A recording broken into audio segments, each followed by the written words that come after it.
Santyago Kubadagi kichkina baliqchi qishloqda yashaydi va yolg'iz o'zi baliq tutadi. Uni barcha omadsiz deb hisoblagan. So'nggi marta u 84 kunni dengizda o'tkazgan, ammo hech narsa tuta olmagan. Manolin cholga juda ko'p yordam bergan.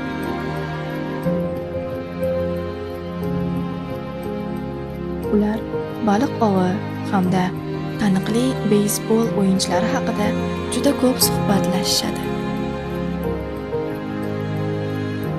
Ko'p o'tmay chol qarmoqda juda katta baliqning vaznini his qiladi.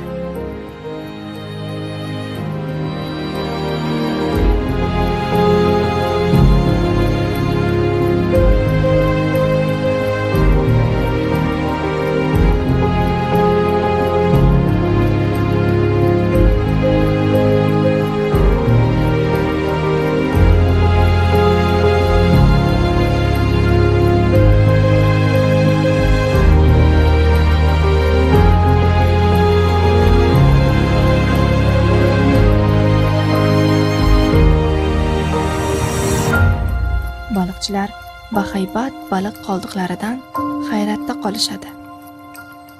Ular bunday hayotdan juda uzoqda edi. Bu paytda chol uxlamoqda edi va tushida qirg'oqqa chiqayotgan sherlarni ko'rardi.